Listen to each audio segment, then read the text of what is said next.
Well, hello and welcome to our debate on territorial cohesion to bring the EU citizens together.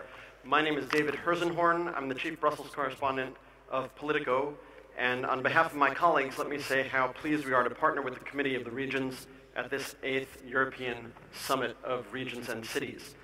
At Politico, we believe that journalism also has a role in building European cohesion, and by establishing a truly pan-European news platform headquartered in Brussels, we hope to help our readers understand they're not only citizens of the respective member states, but citizens of the EU with a major stake in everything that happens in the European institutions. If you don't already subscribe to our flagship newsletter, Brussels Playbook, you're missing out. So I urge you to visit politico.eu and sign up. We're one of 3 thematic debates taking place at the summit right now, but with humility, I would suggest that territorial cohesion is where the action is at. Not just in this beautiful meeting room, but in EU politics and policymaking. When we speak of the European project, in many ways, territorial cohesion and bringing EU citizens together is the whole game. It's only by holding member states and citizens together that the EU fulfills its missions of maintaining peace and security, preserving the single market, and serving as a global champion of democratic values and ideals. We have a terrific panel that I'm about to introduce and a terrific discussion ahead, but first let me tell you what is not up for debate. What is not debatable today is that EU cohesion policy over time is an incontrovertible success story. It has helped overcome disparities between regions, modernize local infrastructure, and connect citizens to jobs and economic opportunity. But success, as we know, cannot breed complacency. And in the context of Brexit and the resulting budgetary pressures, there is indeed much to debate. Among the questions we'll tackle, what opportunities does the reformed cohesion policy for 2021 to 2027 offer your regions and cities, and how can regional and local governments prepare?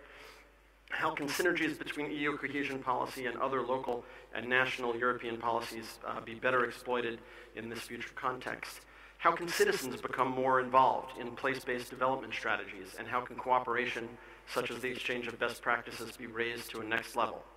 Here on our panel to help us tackle these questions and more, we have Corina Crețu, the European Commissioner for Regional Policy. Many experts on the EU will tell her that she has the very best job in Brussels and is indeed the most popular of all EU commissioners. I assure you that's entirely about her political charisma and her policy knowledge, that she helps oversee roughly 1/3 of the entire EU budget, nearly 352 billion in the current MFF of 2014 to 2020, of course, has nothing to do with it at all. We also have Rena Dourou, Regional Governor of Attica, Greece, which includes Athens. I think we can say with confidence that no region on earth has more experience with democracy than Attica. We're also joined by Juraj, Droba, President of the Bratislava Self-Governing Region in Slovakia, and Pavel Branda, Vice President of the Association of European Border Regions and Vice Mayor of Radlo Municipality in the Czech Republic. Before we get started, we have 2 initial poll questions, surveys for everyone in the audience on Slido. Please vote on your devices. The EU needs more solidarity between its regions and cities. Are you for, against? And of course, this is the EU, so you also have the right to abstain. And also, which should be the EU's biggest concerns? Remote regions, rural areas, urban innovation, migration in, emigration out, something else? Please cast your votes. If you see me looking at my device, I'm not taking a call like President Juncker from Chancellor Merkel. In fact, I'm just looking at Slido to see how you're responding. Couple of technical notes before I turn to Commissioner Crețu to get us started. Our panel must conclude promptly at 6 p.m. As you know, Michel Barnier will be on stage, so we must be disciplined in keeping to time limits. This is a debate with at least half our time reserved for comments and questions from the audience, so please no speechifying. We'll make declarative points and respond to questions with question marks at the end and keep the conversation moving. We also have language interpretation so that the audience can be understood without limitation, and then we will have questions on Slido as well, comments, so please do connect with the Wi-Fi and navigate your device to Slido, sli.do, and join with the hashtag EULocal. Then look for the yellow dot where you can select the territorial cohesion debate. We would be thrilled if you would also tweet about any questions or comments you find interesting, also using the hashtag EULocal. And this panel will be live streamed on the web. And with that in mind, I'd ask one small favor. Because so many of you here are technical experts, I was tempted to impose a ground rule banning all technical jargon. But I feared that on cohesion policy, that might leave us unable to say much more than hello or goodbye. So Without putting any full ban, I think one important goal for the EU is to talk about cohesion in ways that make it understandable to EU citizens, so they better appreciate all of your hard work. So I would just ask if there's a conventional alternative, conversational alternative to a technical phrase that you're tempted to use, please go for that version that would be most easy to understand for your friends and neighbors. So, Commissioner Crețu, if I can ask you to take the lectern, would you please take 3 minutes and tell us how will the new cohesion policy support an integrated approach and help address what lately seems to be a widening territorial divide? Thank you very much, ladies and gentlemen, dear presidents of the regions, mayors.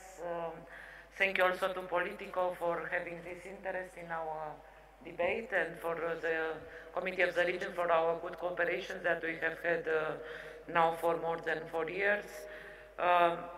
Actually, the answer of your question is that the essence of cohesion policy is staying in the regional and local level. Territorial cohesion, regional and local cohesion has always been our goal, and the integrated approach is in one form or on another have always been our means. So it is in our nature, and this is recognized in the Lisbon Treaty. I will give you 3 quick examples. First, all of our policies governed by territorial principles and will remain so. A bottom-up programming process, partnership with local stakeholders, programming tailored to local and territorial specificities. For instance, I am pleased to have these colleagues on the stage because they all know that we have tailor-made approach. In Attica, for instance, they have the Greek had been in an extraordinary situation, and we have done extraordinary help to amend the regulations. Also, in every region, we have a tailor-made approach. Of course, in the rich regions, we are more prone to invest in research, innovation, or high-tech technology. In Eastern and Central Europe, we still have problems with infrastructure, basic infrastructure. So I really think that our goal is to fill the gaps that we have still on our continent. So tackling local people needs in an integrated fashion, aligned with local development strategies. This local focus and local partnership will not disappear after 2020. In fact, it will be encouraged by our simplified rules. You know that we have now the proposal of the Commission in front of the European Parliament and the European Council. Of the negotiation, we have proposed 80 measures of simplification of the rules, because really we would like to make the life of beneficiaries, your life, much more concentrated on the results and not on the papers, on the invoices, and we would like to make the life of beneficiaries much more friendly. Secondly, one of 5 priorities, Europe close to the citizens, it is dedicated to local and territorial development strategies, and funding will be earmarked for this. Thirdly, the European semester. I do not believe this is a challenge to the territorial approach. On the contrary, I believe it supports the territorial approach because the country reports are key tool for investments guidance. They do not prevent territorial cohesion, they help member states identify territorial investment priorities, and for the first time the country reports have been adapted to analyze investment bottlenecks and regional disparities.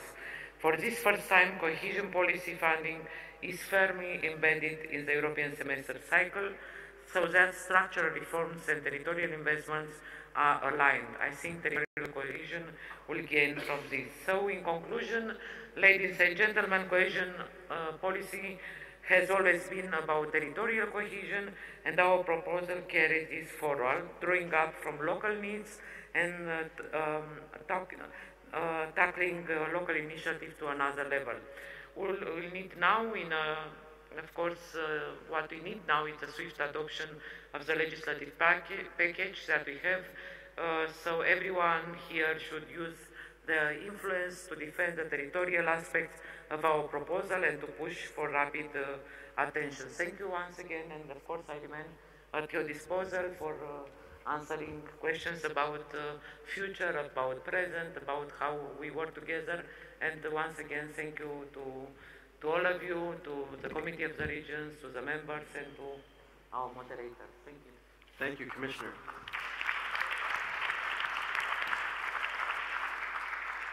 Governor Dourou, if we could turn to you and ask you with your 2 minutes. Tell us, please, is the Commission proposal on cohesion policy for 2021 to 2027 appropriate for your region, the most populous capital region of Greece? Okay, Madam Commissioner, dear guests, allow me to speak in Greek, since there's a doctrine in Brussels that tout égaux, tout différent. Όπως είπε και η αρμόδια Επίτροπος, η πολιτική συνοχή είναι μία από τις βασικές παραμέτρους που διαμορφώνουν την ίδια την parameters that are used to define the personality of Europe, and this is very important at the moment when we are witnessing a rise in the far right. I spoke about solidarity, I spoke about integration. As far as my country, Greece, is concerned, where there has been relatively little investment, and the fact that we have a lot of needs and inequalities, I have two comments to make as regards 2020. The first comment is that we have a very strong will on the part of the European Commission to try to have a fair distribution of funds in the European Union. However, the proposal to enhance cohesion during the European semester and the changes that will take place, I think these are very important if we have to consider the future of cohesion. Very often the main aim in investment policy in the European Union has followed a certain course. And Mr. Lamberts mentioned this in his speech. There has been a promise not to make further cuts to us in terms of cohesion policy. But what I would say, having heard some of the comments in the dialogue, in the debate, we need very much for there not to be further cuts in cohesion policy in the 2020. Jacques Delors, 30 years ago, founded that policy, and you know, the European Union has changed. Things have changed on the ground, and young people no longer believe so fully in the European Union. I want to hear what other speakers have to say about this, and I'm very glad to have heard the Commissioner on this. But we have to look towards the European semester, which we have to make sure that the Jacques Delors' dream doesn't vanish into thin air in the European Union. Thank you. Thank you very much. President Droba, what do you think about the new 5 political priorities built into the proposed cohesion policy? Maybe you can remind us of those. And do these priorities represent the main challenges for Europe? Will they foster convergence among regions in Slovakia? Do the priorities align with development challenges in your region? Thank you very much. Good afternoon, everyone. As far as the main challenges for the EU at the moment, I see, and it may not be clearly related to the 5 goals, but I see the rise of extremism. And this is not the case only for countries more towards the east of the European Union, but also in the Western countries. And also the rise of forces which, main objective of which is to disintegrate our European Union. And of course these are helped and fueled by the country which lies east of Ukraine and which sponsors some of these political forces even in Western Europe. As far as cohesion policy and the 5 objectives, I think that cohesion policy is a good way to address these issues and to give us politicians the tools in our hands to promote the European Union as somebody who is actually doing things in their communities, in their villages, in their towns, and in their cities. Therefore, I see cohesion policy as one of the most important pillars to convince the European public that European Union makes sense. As far as the objectives, one thing that I'm not so happy about is that the first two, the smart and the green, are receiving 75% allocation in Slovakia. Therefore, we are only 25% of the money left for the remaining three, which are transport or mobility, and social issues, and the EU closer to the citizens. If I should speak specifically about the challenges of Bratislava region, we are a capital metropolitan region. According to the EU statistics from Eurostat, we are ranking number 8 most developed region in the EU, which, as it is, sounds very absurd that the neighboring Vienna, that we love to compare ourselves to, in terms of how far can we get if we work hard, Vienna is behind us on the place number 9 or place number 10. So something doesn't make sense. What is the problem with these numbers is that you know, there are no social and infrastructural parameters calculated into the formula, and therefore in the social progress index, Bratislava region is ranking on place number 180, which is more accurate of where we stand at the moment. So to cut it short, cohesion policy definitely makes sense. I, as a politician from almost a libertarian party, insist on the most effective use of the funds. But the funds which are decided by the regions and by the cities, they know the best what they need. Thank you. Thank you. And now Mr. Branda, for 2 minutes, please. Do you find the EU's new proposals on cross-border cooperation adequate? Thank you for the floor. Let me start on a personal note. If there's one thing I've learned in my 18 years of experience in cross-border cooperation is that this cooperation does not happen automatically and naturally most of the time. So I think that the EU support in promoting cross-border cooperation over the last several decades is the greatest success of Europe. It started at the Council of Europe and the legal basis, the Madrid Convention, but then almost 30 years ago, the EU introduced funding, the Interreg. And then we've been financing projects in cross-border cooperation that has tangible impact on the lives of citizens in border regions. And we were able to do it with very little financing. 2.5% of the whole cohesion policy budget is not much, but it had a great impact in the border regions. So I must say that in the discussions about the future EU budget and the criterion of European added value, I expected that the cross-border cooperation would be substantially strengthened, which unfortunately is not the case. Nevertheless, it is positive that Interreg remained an integral part of cohesion policy, and it is so specific that we welcome very much that the Commission proposed a more standalone, more robust regulation just for Interreg. The title of this session mentions bringing EU citizens closer together, and nowhere is the need to do this stronger than in border regions. And nothing does it better than small cross-border people-to-people projects.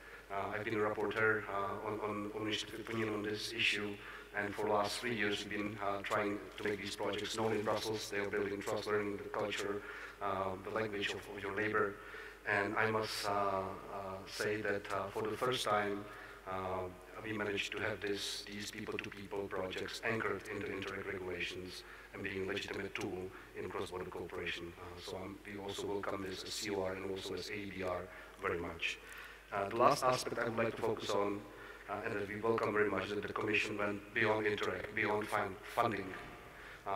In this process called cross-border review, there was a great analysis of remaining cross-border obstacles of legal and administrative nature, and the Commission proposed certain ways how to handle that. And we also, as ABR, for example, are now cooperating with DG Regio on the B Solutions pilot project. That we want to test some solutions in specific cases, and that can be then multiplied in other regions. And I think also the proposal on the regulation of cross-border mechanism is also a very brave initiative, and I think goes in the right direction. Thank you very much. I'd like to turn now to some of our Committee of Regions on Region members out in the audience to pose questions for our panelists or make some comments. We'll take 3 to start, then turn back to the panelists, and then come back to you on the floor. To start off, I'd like to invite Sir Albert Bohr of the Birmingham City Council in the United Kingdom to take a microphone. And also noting your background as a nuclear physicist, feel free to take an extra 90 seconds and explain Brexit, or at least give us your best guess. Short extension, long extension, no deal, crash out, or eventually all of the above.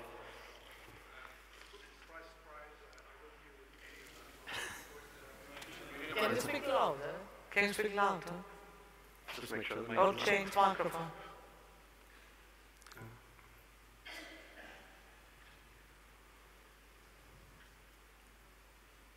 Okay. There we go. Surprise, surprise, I will not deal with that latter question. Michel Barnier will be with us at a later this evening, and I think we can more than, it would be better if we left the issues to that particular session. Can I put to the panel that whilst we may be arguing here, and Commissioner Crețu has argued that we should be looking for a bottom-up approach, what we've seen in many member states over many years is a centralized approach to the delivery of cohesion policies and programs. Moreover, what we've seen is the use of language which is not understood by our citizens. And I'm afraid cohesion policy as a phrase is not something that is understood by our citizens. So if the title of this session, which is about relating to EU citizens, is to be fulfilled in terms of the next program period, we need to start using language which will therefore engage with our citizens. And I make this point because I accept that cohesion policy has been successful. I accept there are still disparities which we have to overcome. But those disparities are at a community level. And unless we engage with citizens at the community level, and they can understand that there are tangible benefits to them from cohesion policy, then we will not bring the citizens with us. And therefore what you have in different parts of Europe around populism and the effects of populism will actually undermine what we're seeking to do with cohesion policies over the next program period. Thank you. As somebody who works with words every day, I'm very interested in the ideas that we'll hear from the panel when we come back in a minute, and from the audience about how to make the concepts of cohesion policy stick with everyday citizens. Next, if we could turn to Michael Rijsberman, a member of the Executive Council of the province of Flevoland in the Netherlands. The floor is yours, but I'd ask if you might please share some thoughts on the Strategic Coherence Alliance, which the Committee on Regions formed with the main European territorial associations, and tell us how it's working to secure strong cohesion policy beyond 2020 and into the new multi-annual financial framework, which we know there's more competition between policy priorities and resources than ever before. Thank you for the introduction. Because the Cohesion Alliance is, of course, a huge alliance of many stakeholders across Europe. And I know that the Commissioner is also a big proponent of the Cohesion Alliance. And we can see that we have the support for cohesion policy from just about every corner of Europe and on every layer of government, except for maybe the governments of our member states. So what we feel is that we really should unite to put the message across, because cohesion policy is, and I'm trying to avoid the jargon here, is the policy that really is the European policy that can touch the lives of our inhabitants, not just big companies, not just member states, but really the lives of people on the floor. And we can see that, I think, also in the examples we see today, we heard today about Bratislava. Of course, when we see what we have been doing with the Committee of the Regions and the European Parliament, we can see that we are very much on the same page. We've made a number of opinions on the subject, and they have seen a large uptake, or at least similar amendments to the text that were produced by the European Parliament.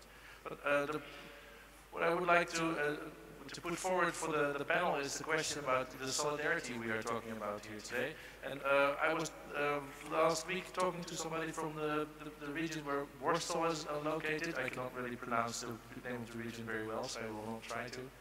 They described that when they joined the European Union, they were at 60% of the European average economically, and now they're at 116. But still, Poland is a large receiver of cohesion policy money. My own province and many other provinces that are transition regions have been transition regions for decades.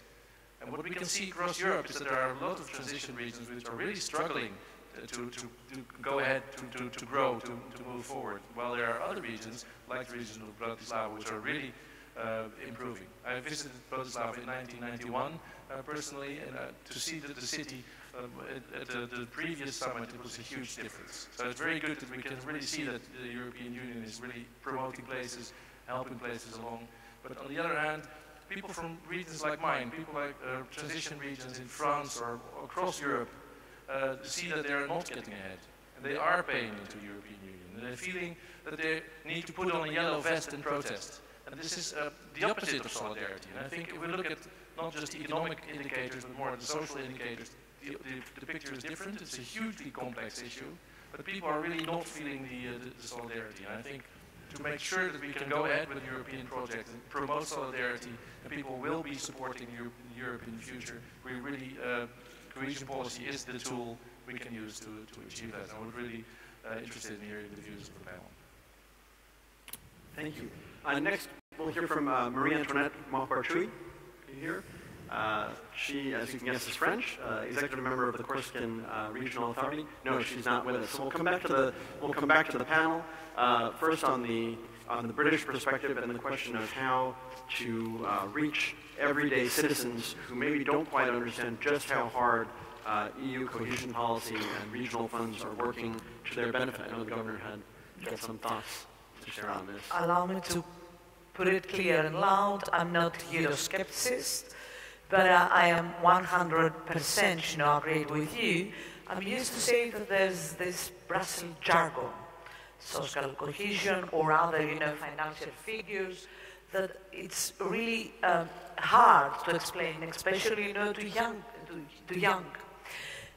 people that the last, for example, 8 or 10 years grew up in a family that his or her father was, jobless. So Schuman, Monet, the founding ideals, cornerstones of the EU, it's hard, to be explained to an Italian 20 years old girl or boy or to Greek one, since we are talking about countries that they tackle with the debt crisis the last 8 or 9 years.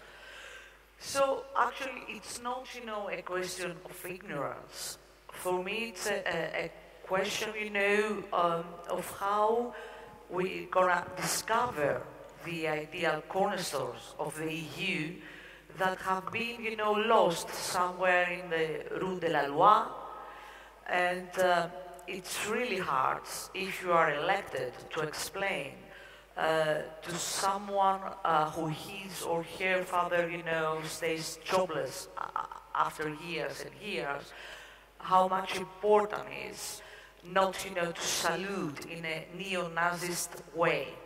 And I'm coming, from Athens, as you mentioned. I'm coming, from the place that is described as the place, of democracy. I'm coming from a country that during the Second World War sacrificed, millions of Greek citizens in order to fight against Nazists. And we have a neo-Nazist party because the young generation believes that this is the answers actually to the lack of solidarity among the European member states, which goes us to the second intervention for solidarity. Again, we have to rediscover the words and the meaning, and especially for the people that they are now, the young generation, and for which we are fighting against, the proposal of the European Commission for the social cohesion 2020 policy. Otherwise, it's worthless. Thank you. Is it easier to explain cohesion policy to hipsters in Bratislava? Yeah. Mr. Bo, your words were the music for my ears, and I'm definitely in favor of the bottom-up approach, where we start at the lowest grassroots level. Bratislava region has been a solid supporter of the Cohesion Alliance since the beginning, And there is only one asterisk that we say that we believe that the cohesion policy must work in favor of the more profitable or more developed regions. To address the points raised by Mr. Reisperman, yes, definitely the support of the Cohesion Alliance. And if you ask about how Bratislava changed, I live there every day, and I also noticed how much it changed. So that's the good news. And I will mention the so-called Slovakian paradox, that Slovakia citizens are the second happiest with the European Union and its membership in the European Union, yet the participation or turnout in the European elections has been only 13%. So in order to come back to Mr. Bohr, how to get closer to the citizens, I decided to personally be a free taxi driver on May 25, which is, by the way, my birthday. So I will be driving the voters and try to promote the idea of the European Union. I will try to bring as many voters on that day to the polls as possible. Thanks. Can I ask a commissioner to share with us any secrets you have? Because you are the EU's prophet of cohesion policy. Are there any tricks you would offer about how to talk about it in a way that reaches the citizens, because you travel Europe as much as anyone talking about these issues? Thank you very much, and thank you for our colleagues to raise this question, which was for me one of the first issues when I became commissioner. And I saw a study that shows that 70% of the population of the European Union are not aware when they are going into the school or into the hospital or on the highway that there are European money, European solidarity. This should be the most visible policy, and sometimes it's not. So it is very important, first of all, to engage young people, which I was very moved by your speech, because it is true that we are one European Union, especially the new member states. We should not take things for granted, and especially young people. And I hope on the 26th of May, also the millennials, who are the first time they will go to the vote, I hope they will really mobilize themselves, and they will realize that we are speaking now about their future, that is not about some election that are business as usual. If you allow me, I don't know how much time you will give me, but I would like to say the following. First of all, our dear friend from Birmingham, who is a very active member of the Committee of the Regions, raised also this bottom-up approach versus centralized system. It is up to the member states to know very well how they organize themselves, but it's really very important to find a way to not put obstacles in the use of the European funds. About language, of course, for me it was also a transition period from the European Parliament language to the Commission language. Bureaucrats, we used to say in Brussels, and we should really make our language much more understandable for the citizens, to understand how much this cohesion policy is doing in the life of the people. I don't know if you know that the first Commissioner for Regional Policy, which is considered the founding father of this policy, was British, Sir Thompson, and he was appointed Commissioner after the close of the mines in the Wales. And I don't know how many people who voted now for Brexit in the world knew that their parents and their grandparents had the jobs in the regions due to the economic transformation that has been done by the European funds in '75. And this is the irony of this policy. Also, our friend from Netherlands, I would like to thank you for all your help in building this cohesion alliance. which helped us a lot inside the Commission and put pressure, and you know very well that we have realized to have, despite the Brexit, which will come with a cut on the overall budget with 10%, but we have succeeded to have the biggest envelope ever in the European Union for cohesion policy, 373 billion euro, no region left behind, not city left behind, no citizen left behind, because we were very worried in the beginning, you know very well, that there were some ideas to have this policy also only for less developed regions and also not for all countries. So I really think that we have to fill the gaps that we still have, and also to fill the wounds. And we spoke here about cross-border cooperation. I visited in Bratislava and in Austria these cross-border projects which were very close to my heart, because so many people have died before '89 in the search of a better future. In Bratislava, also in Frankfurt am Oder with Ślubice in Poland.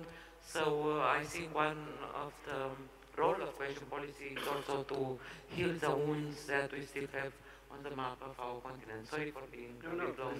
This is very interesting and helpful. I want to turn back to the comment from the Netherlands and note that the point about solidarity is made by a Dutchman in a country that in Brussels is clear to tell me every day that a smaller EU should mean a smaller MFF and a smaller budget.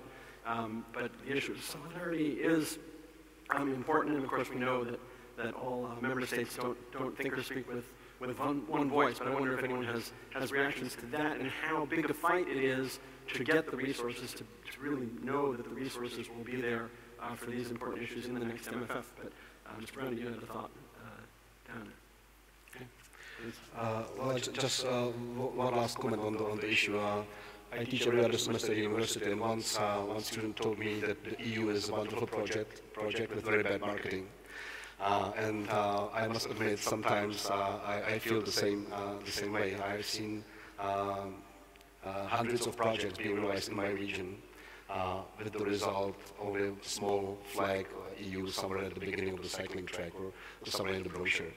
I think we need to move from communicating technically the outcomes, number of kilometers of roads constructed, how many conferences conducted, to the impacts it had on citizens. So if there is some number of kilometer of roads that is being constructed, it's one thing, but if it helps me to get to my work safely, and every day I say 50 minutes on my way to work and 15 minutes back home, I have 30 minutes to spend with my children, playing soccer outside or doing Minecraft if it rains. And this is the real impact that we should communicate. And we, as Association of European World Regions, for example, have one interesting project within the Solidarity Corps. We have this Interact Volunteer Youth. And for the last 2 years, we had 270 volunteers from youth reporting on projects in cross-border cooperation, so-called Interact reporters. And it's been a great success, and they are helping us to actually communicate the results of the projects.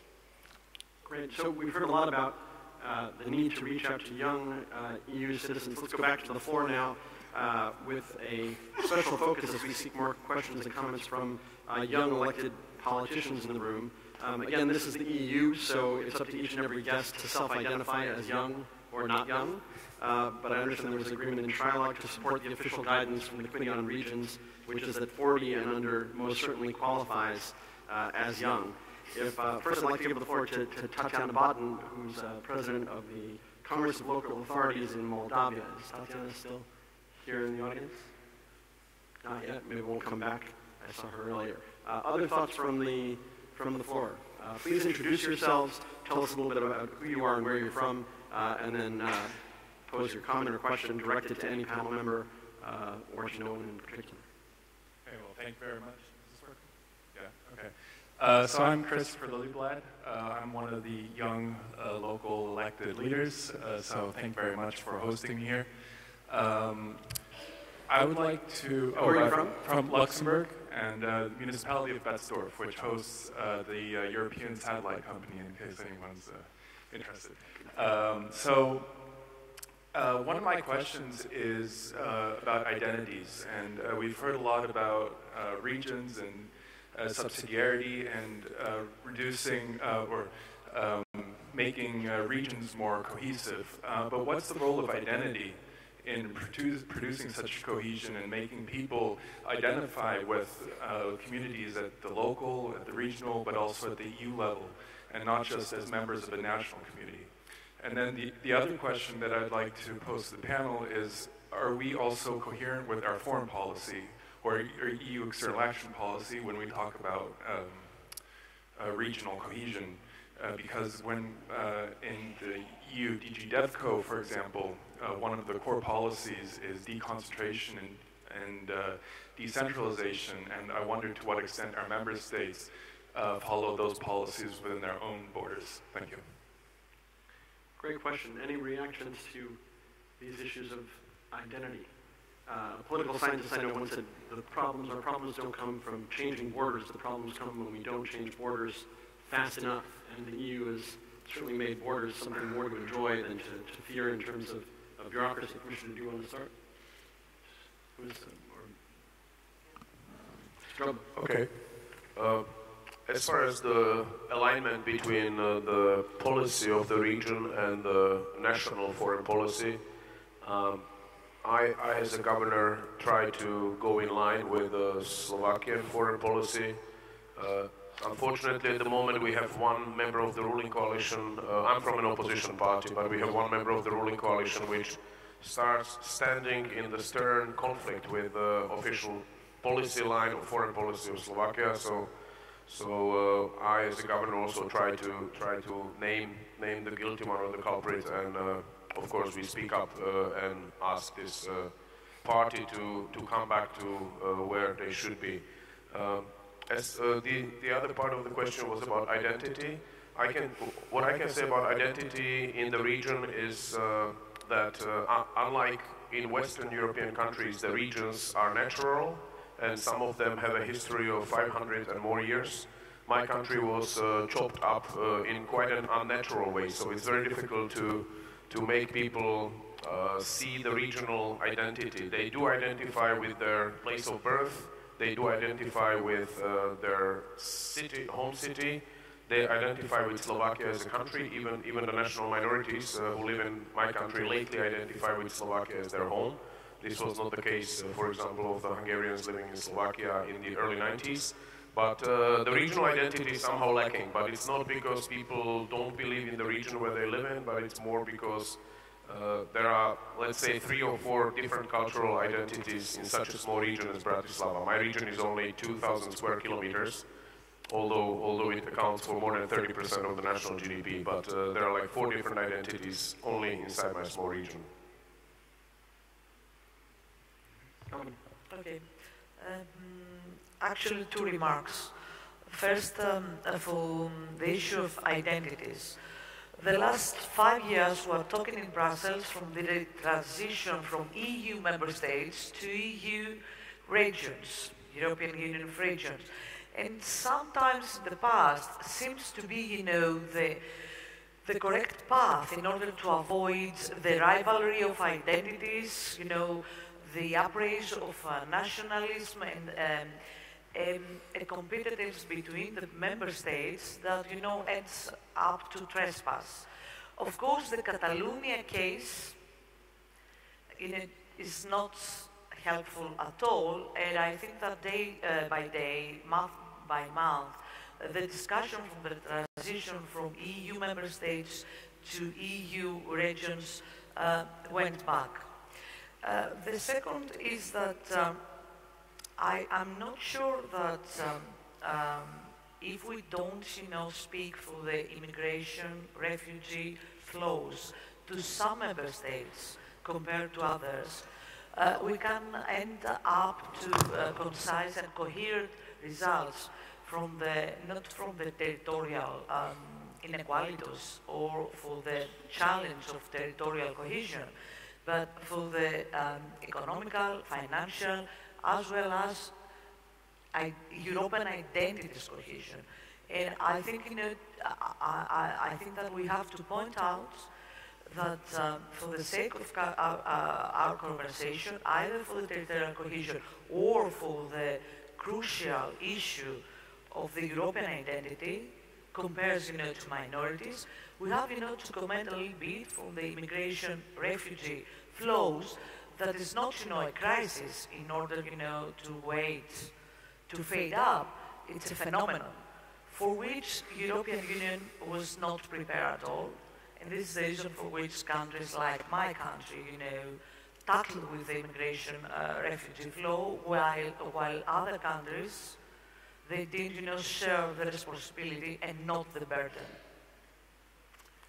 And we know the statistics show that the investments in regional and cohesion funds pay dividends not just in the recipient countries, but also in the net contributor countries as well. How about back to the floor? Are there other young officials or not so young who have questions, comments here on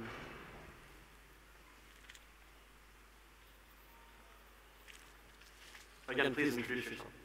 Hi, I'm Rachel Powell from the municipality of Malta, Dingley. I would like to ask the panel, how are we addressing the issue of flexibility of the cohesion funds? And how does the element of innovation feature in these funds, particularly to contribute towards economic growth? Any takers here on the panel? Yeah, maybe I can start. For a long time, we as a CUR have been calling for greater flexibility for the funding, because for the policy to be successful, it has to tackle the real needs on the ground. If we miss this, if we prescribe too much from Brussels, from the EU institutions, that then cannot use the funds for the things that they actually need, then we've done something wrong. So we understand that there are some global challenges focusing on green economy, innovation, but each region has its specific position, and the recipe can be different. So the more flexibility there is, and we call it the place-based approach principle. If we follow that, then we can actually deliver much more than if we prescribe everything from up to the bottom. For those not accustomed to the technical jargon, place-based, driving the resources to those places where it's needed. Flexibility or flexicurity feeded, the suspicion on behalf of the youngsters towards, European Union. And I think that we have, to work a little bit as Europeans, as Madame Crețu on behalf of the European Commission, or, as elected, that we work, on the committees of the local as well as regional authorities all around EU, in order, to explain to our children or to ourselves if, the Amsterdam Pacts and the other, policies concerning the flexicurity and the flexibility help, the competitiveness of the European market. It was a solution at that period, but it adds up, to the debt crisis and the lack of jobs for the youngsters, as the lady asked us. Is there response to the idea that if there's too much flexibility, of course, the money doesn't end up in the right places? This is the reason for which the last 4 years, in the region of Attica, which is the biggest region of Greece and among the, the biggest region of the EU, we invest our money, to the enterprises, innovation and start-uppers, that they're not exactly flexible. They're sustainable. I see you're ready to respond, and also ask you to maybe address some proposals I've heard, including from the Romanian Finance or Economics Minister, in changing some of the approach by the EU so that maybe projects that national or local or regional governments get underway might qualify for EU funding afterwards, as opposed to qualifying in the first place, a -2 approach as opposed to a plus. So, thank you for... I don't know. It's working? Okay. Thank you. About flexibility and simplification, you know that in front of the European Parliament, I am responsible to two committees. In regional committee, it is simplification. We are talking about this. In the committee, we always talk about control. So this is in our commission. What we have done, it was to find the right balance between simplification and control in order not to lose the way how the taxpayers' money are used. So really, I want to come back to the other speakers, telling that we are starting soon the negotiation of the partnership agreements and operational programs with all member states, and I hope that all member states will involve local leaders, young leaders, old leaders, to involve all the stakeholders in these negotiations, because it's very important. We also talk about smart specialization, coming back to the identity. Not each region could become Silicon Valley, but for instance, Greece has FETA, or every region has something specific on which we can build. On Romania, what was the question? It was a question of can the EU change some of its formulas to allow local and regional governments to get projects underway with their own money and then qualify for regional funds afterwards to show that, in fact, they're already invested. The money will go to the right place. Even from this programming period, we had these problems that in the beginning of the programming period, there were projects or money part from some objectives, and then countries came to me and asked each region to change operational programs. So we are working hand in hand. We adapt ourselves because our goal is not to lose money and all the countries to use all the funds. So I am ready to change if it's needed. And the most important thing is to have, first of all, projects, then to have quality projects, and which has the greatest impact in the life of the people.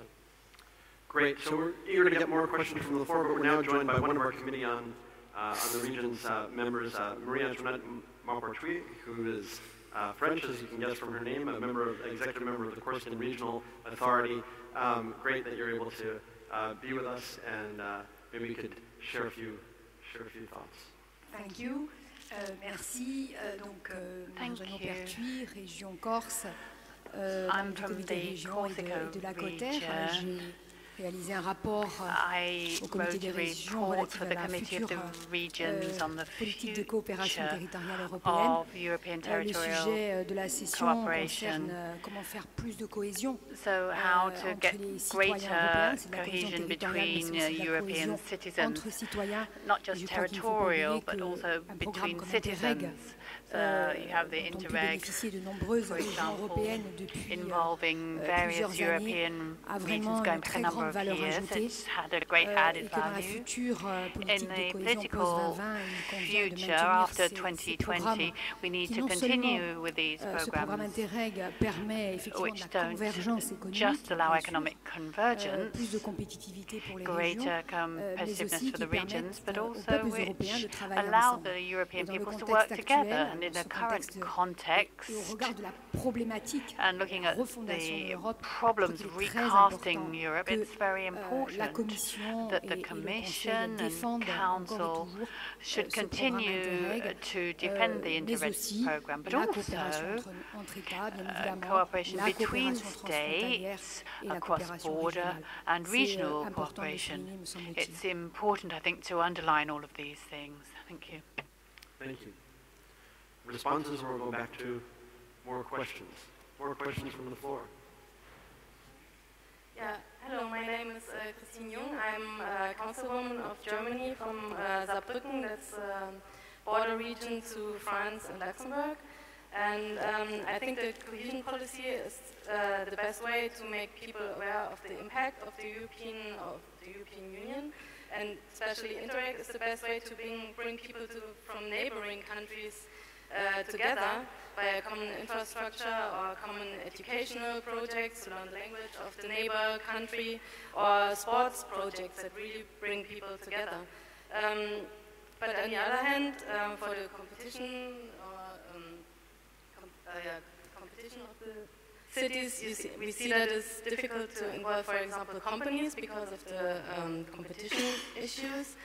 And on the other hand, for the cities, it's sometimes very difficult to be part of Interact project because of or even the common projects, because they don't have the national co-financing to participate, or they don't have the knowledge about how to do it, or don't have the people that can manage these projects. And for that, it's very good that there is something done to make it easier, but I think there might be more to do to make it easier for cities to participate.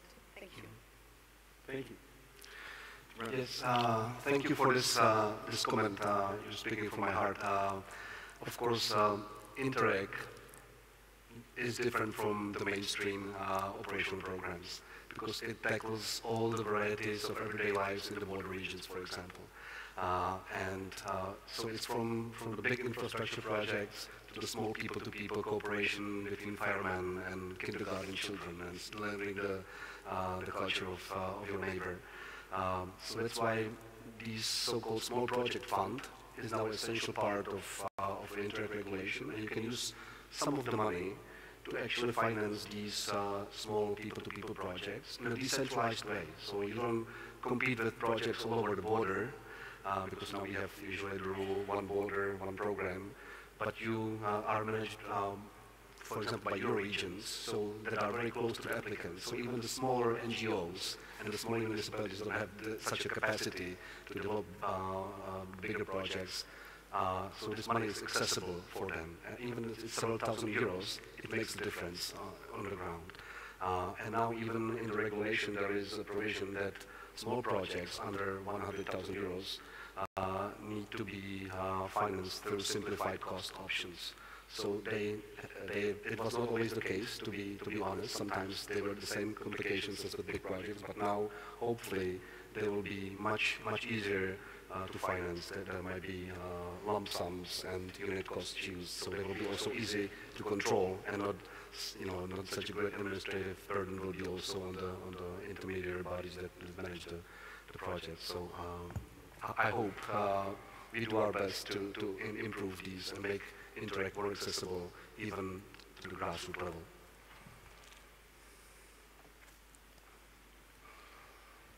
Please. And don't be afraid to challenge our panelists. We know that cohesion policy is about priorities, and priorities engender debate. It's not always, it's always friendly, but not always such a matter of consensus. Thank you. I'm Manolis Bournos. I'm the mayor of Chios, an island at the east coast of the Aegean.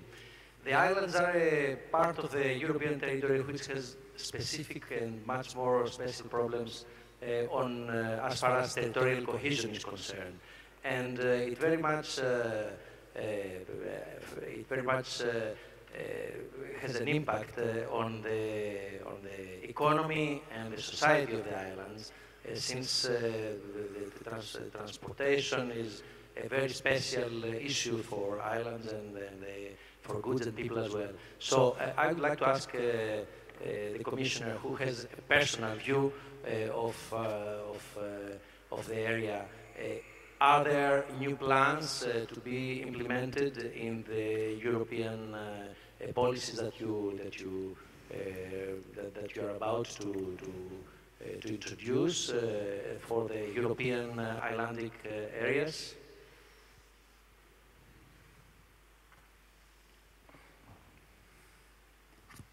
Thank you very much. About islands, I really think that we cannot have the one-fit-all approach, because we have rich islands and also very poor islands in the European Union. I know very well the report of the European Parliament, and I can assure you that we have really take care of the islands. I also said to the ministers and to the presidents of the regions to take care in the next partnership agreement, every country which has islands to take care, to introduce their needs in the operational programs. It's one thing to have an island like in Greece. For instance, I was in Kos and other islands which are so close to Turkey, and the mayors are in the middle between local people and the migrants, and they have to find very quick solutions. And it's very important to have administrative capacity. That's why we try to have synergies, for instance, on migrants who put in place emergency needs, and also then to build on social integration of migrants. But we know that we have these outermost regions policy, so it's very important to talk with national authorities in order to negotiate very well now for 2021, 2027. I understand very well the life of the people in islands, but as I tell you, in the DG Regio, we have decided that to take special attention for these islands, but we realize that there are different needs, different GDP per capita. Some are very rich, and also they have pockets of poverty, but they don't compare with other islands, and of course it's important. What I would like to say, there were several questions about cross-border cooperation, and on top of what you mentioned on the simplified cost option that was already introduced in the Omnibus regulation, now the Commission issued a communication where we have identified the obstacles that we have in the cross-border cooperation, and we will try for the next programming period to implement, we have the barrier of language, but also administrative obstacles. So in the next programming period, on the voluntary basis, the member states, the two member states could apply the legislation which is most favorable for the two countries. Now I am coming from Strasbourg. I visited on Monday very nice projects between Strasbourg and Kiel, which shows long-standing and daily basis Franco-German friendship, the tramway between Kiel and Strasbourg, and also I was very moved by a kindergarten where French and German children are playing together, learning together, and I think this is a way of where we have to go, not to isolate ourselves, but to be together and understand that we have to fight together for this Europe. And it is very nice for you as journalists also to tell you that this kindergarten is done exactly on the place where the borders and the buildings were between before 89. Thank you. We talked earlier about a need for better marketing. I'm sensing a marketing opportunity that an EU cohesion policy, no island is an island. We have time for a couple more questions before we turn to some closing thoughts, please. Thank you. I'm Kirsty Curry. I'm a councillor from the Highlands of Scotland in the UK. I represent an area where unfortunately there's an increase in inequalities and a decrease in social cohesion despite investment in some really innovative policies actually from some of the levels of our government. So my question to the panel is, do we need to think of a more radical way of implementing and delivering social cohesion policy in order to address inequalities for hard-to-reach people in remote and rural places throughout the EU?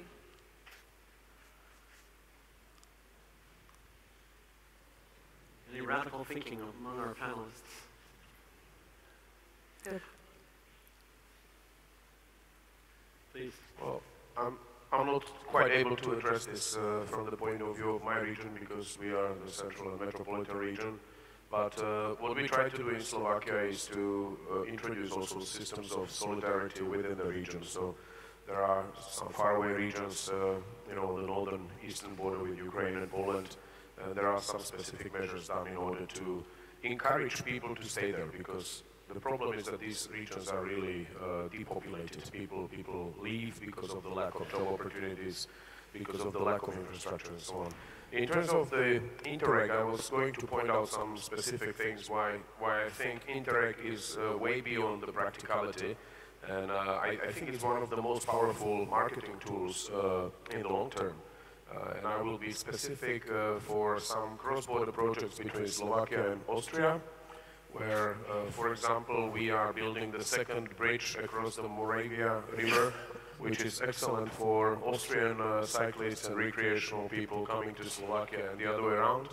And it's absolutely popular. It's like my predecessor's most successful project that he did. And it was, we did a competition on how to call this bridge, and obviously the internet voting won that it's going to be the bridge of Chuck Norris. And we, at the end of the day, we didn't name it like this. But another thing, which when I talk about marketing, is now we are discussing that the cross-border regions of Austria in Niederösterreich, in some birth emergencies, in the smaller hospitals in Austria, the patients will be driven not to Vienna, but to Bratislava, to the hospitals. And when I talk about PR, this is like a great admittance that after 30 years since the communism fell, the Slovakian healthcare is good enough for Austrian women to go not into Vienna, but go into former communist country, which had a very bad reputed healthcare. So these are the practical examples, and this boosts the self-confidence of Slovaks, and it's because of the Interreg. Let's take two more. We had one on the aisle and one in the front. We'll do the questions and then come back to the panel for responses and then some closing thoughts. On the aisle right here first. So I'm Piet Jaspert, and I'm not young, not elected, as I speak on behalf of a civil society organization in charge of cultural heritage. And we are happy as a civil society organization with a new plan by Commissioner Crețu, particularly for the simplification and for attention to the smaller local initiatives. 4 points. But I was particularly happy with Mr. Brenda. That was refreshing, the way you were speaking about people-to-people connection. And there was said here, we have to work bottom-up. And then the only way forward for strengthening true democracy is a stronger cooperation between local and regional authorities and civil society organizations. And that's what I want to stress here. I'm speaking to all of you who are representing, and we are local and regional authorities and civil society. We are so happy when we can get in the dialogue. There are fantastic examples, but I think that cultural heritage is a basic way to do this, because cultural heritage counts for Europe. It matters to citizens and communities, and it tells a European story which we need to discover and share. Therefore, I think when we invest more in stronger sense of belonging to a larger European community, while simultaneously further strengthening the sense of belonging to a local or regional community, I think this is a perfect thing, and the one doesn't exclude the other. In the opposite, it enriches, they enrich each other. And that's just, I'm so happy that I can just plead for cultural heritage towards this, you as valuable representatives of local and regional communities. Thank you. Thank you. Let's go to the front and then we'll come back to our panelists to wrap up. Hello, my name is Andres Jadla. I'm from Estonia. I was 10 years mayor of second largest city in Estonia. This look like, but in reality, Estonia is quite a small country. Our city is like 15,000 inhabitants and villages in some big countries. We have located close to Russian border, 100 kilometers to Russia and 200 to St. Petersburg. And what I want to say that we have, I think we are a little sad about this result of cohesion policy. I think we have, with this last 4 years, we have quite strong success, like in example of my city. And if we speak today about not enough marketing and not promotion, I think Commissioner mentioned correctness, good cooperation with community region. We have here like 350 messengers. I go home by my city, see what we are doing at home. Many members of committee doing this help. I think the Commission must use maybe more. We have quite excellent cooperation right now, but maybe more and keep some clear messages. I think clear messages to citizens. I think one very good example is current of mayors moving. There's very clear and direct oriented messages to the citizens, to the low-level mayors. I think it's very important to have such kind of real things to say to people. But in general, I want to say this period was quite nice, and I see a lot of new things, is decentralization or other things coming again in the market. And if you are city and region, you be active. You can use this possibility, but Europe offer and the European cohesion policy offer. This was more like comment. Thank you very much. Thank you. So some words of optimism to the panel. We have thoughts on cultural heritage, thoughts on the power of local government, and indeed there's a summit declaration that will be issued talking about how trust is higher in local and regional governments generally than in national governments in most member states, and even higher than trust in the EU. Talk in the statement, the declaration, about how essential local and regional democracy is to the EU and the need for active subsidiarity. So as you address any of these issues, just turn to the panelists. Your thoughts on what are the most important takeaways from this summit, from this panel, and any reaction to those last two questions. Mr. Brown, want to start us at the end?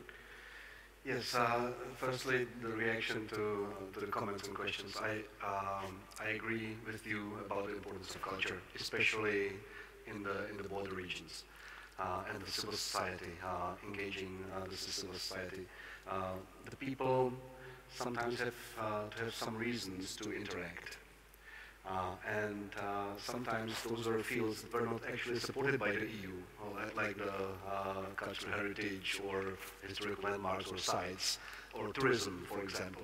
But for example, in my region, we have a strong, it used to be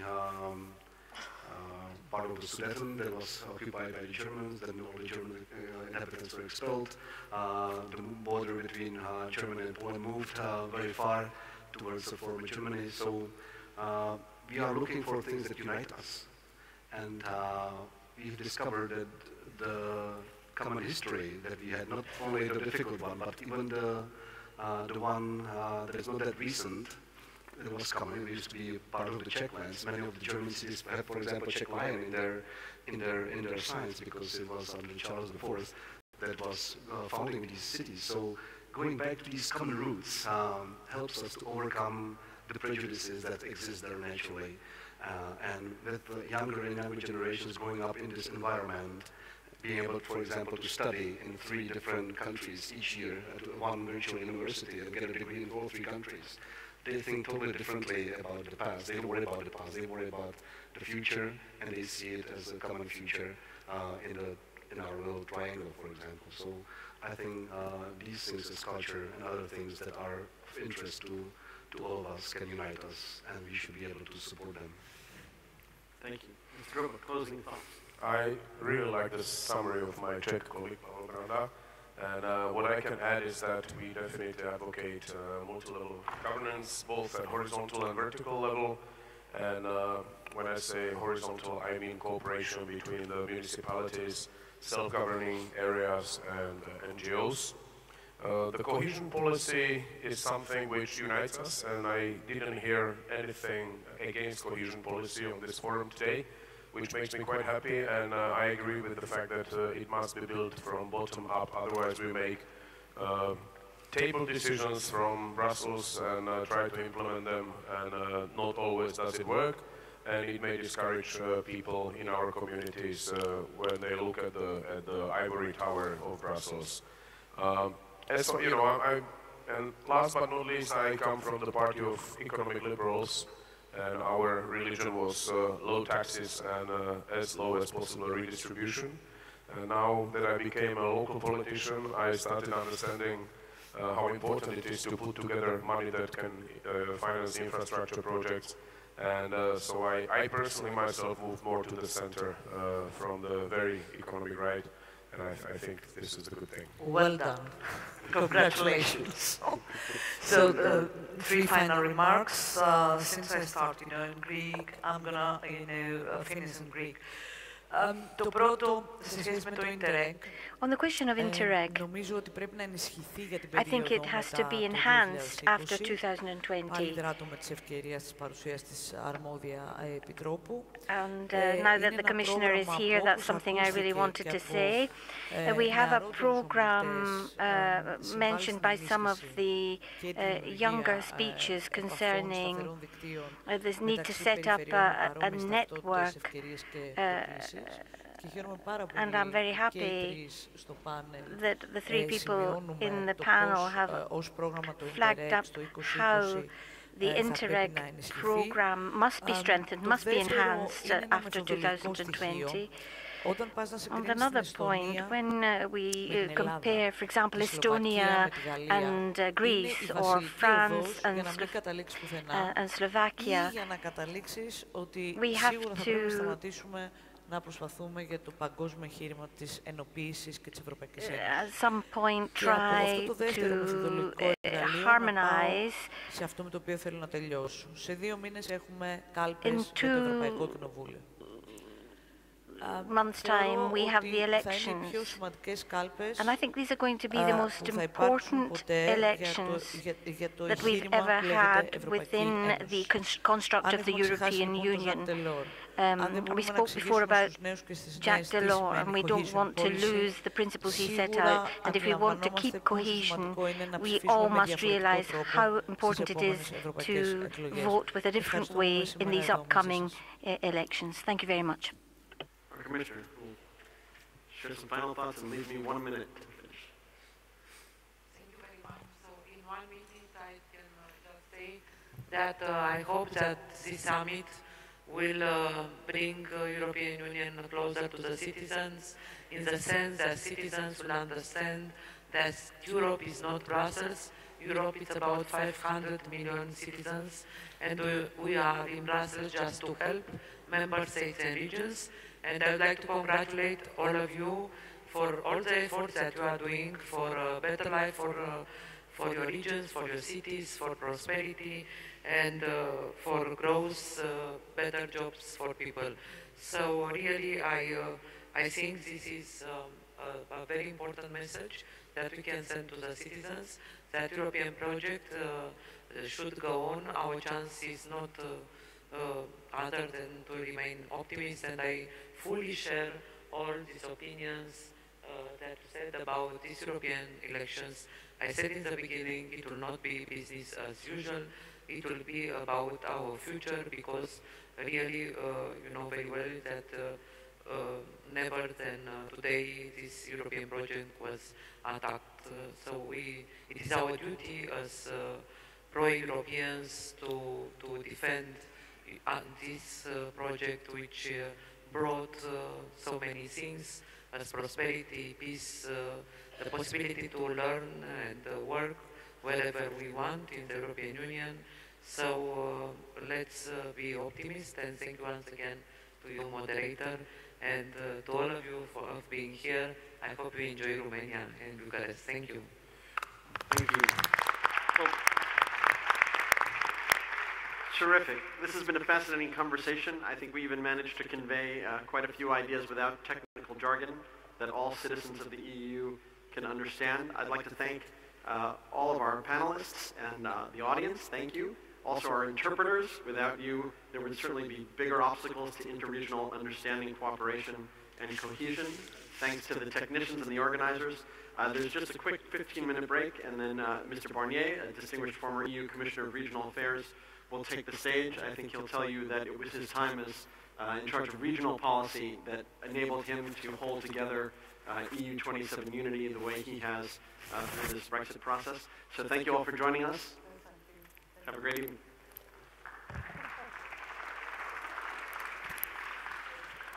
Thank you.